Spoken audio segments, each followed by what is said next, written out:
Hello, my name is Paula, and I'd like to read you a couple of books today about names.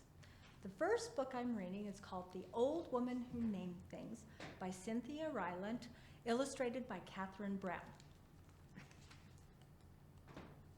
Once there was an old woman who loved to name things. She named the old car she drove Betsy. She named the old chair she sat in Fred. She named the old bed she slept on Roxanne. And she named her old house Franklin. Every morning, she would get out of Roxanne, have a cup of cocoa in Fred, lock up Franklin, and drive to the post office in Betsy. She always hoped for a letter from someone, but all she ever got was bills. The reason the old woman never got any letters was because she had outlived every single one of her friends. This worried her. She didn't like the idea of being a lonely old woman without any friends, without anyone whom she could call by name. So she began to name things, but she named only those things she knew that would not outlive her. Her car, Betsy, had more get up and go than anything around. Her chair, Fred, had never sagged a day in his life. Not one creak or moan was ever heard out of her old bed, Roxanne.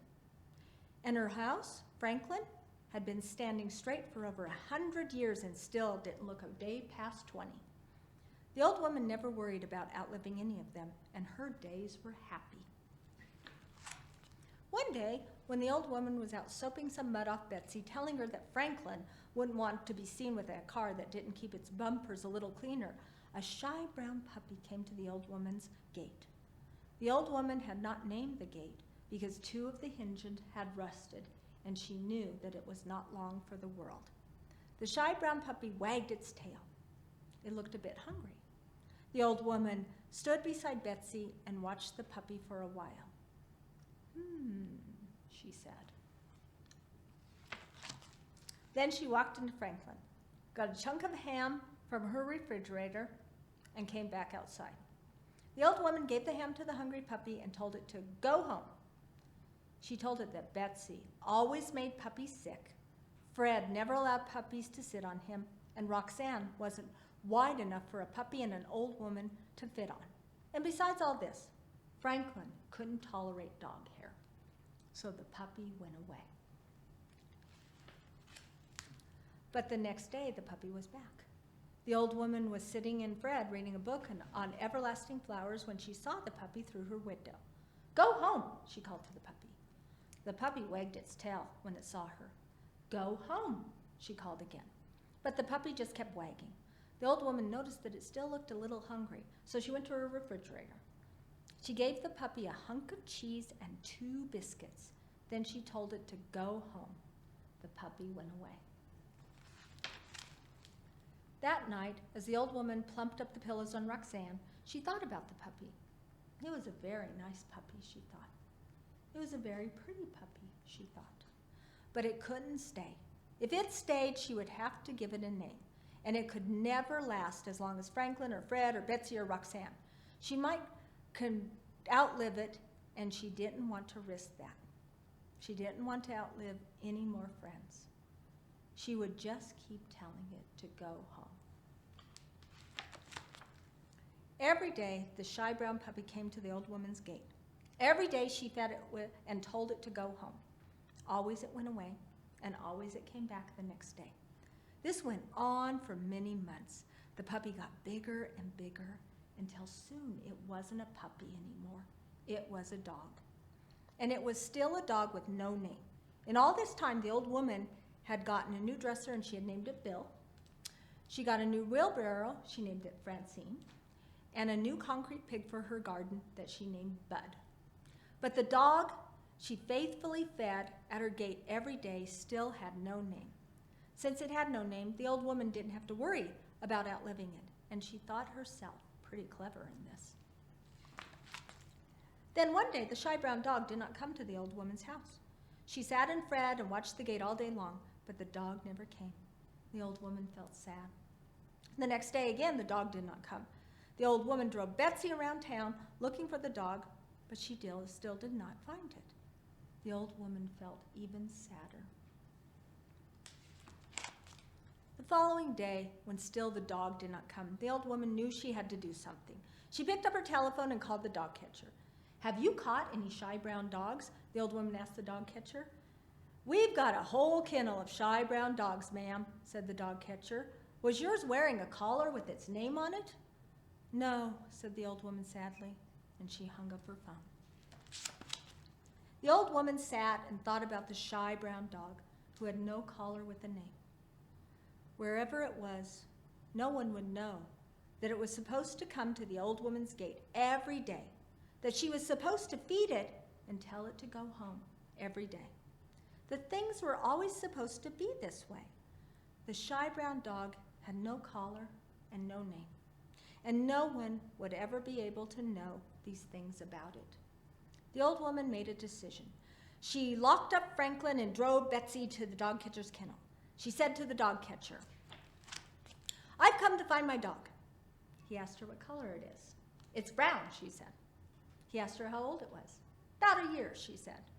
Then he asked her what its name was. The old woman thought a moment. She thought of all of her old dear friends with names whom she had outlived. She saw their smiling faces and remembered their lovely names, and she thought how lucky she had been to have known these friends. She thought what a lucky old woman she was. "My dog's name is Lucky," she told the dog catcher. He led her to a big yard full of white dogs and black dogs and brown dogs. The old woman looked and looked and looked, and finally she saw her own shy brown dog sitting beside a gate. The dog was looking at Betsy parked in the driveway. The old woman called out, "Here, Lucky!" And at the sound of her voice, the shy brown dog came running. From that day on, Lucky lived with the old woman, and he always came when his name was called. It turned out that Betsy didn't make all dogs sick, and Fred was happy to allow a dog to sit on him. Franklin really didn't mind a bit of dog hair. And every night, Roxanne was sure to make herself plenty wide enough for a shy, brown, lucky dog and the old woman who named him. Love that book. I'm getting another book. My second book is about a tree that was named Steve. Our Tree Named Steve, by Alan Zweibel, illustrated by David Catrow. Dear kids, a long time ago, when you were little, Mom and I took you to where we wanted to build a house for us to live in. But in order to build there, men had to come and clear the land. I remember there was one tree, however, that the three of you couldn't stop staring at. Adam thought it was crying.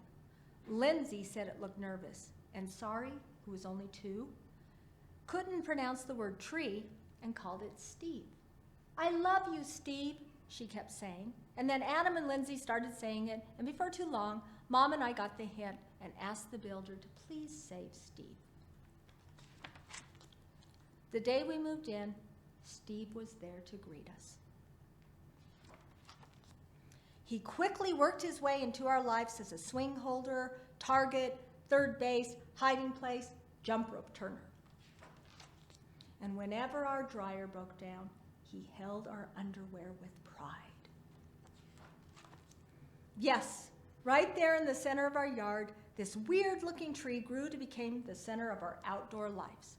Through all our barbecues, campouts, dance parties, or when Adam and Lindsay started getting crushes on the Simon kids next door, Steve adjusted to our every need.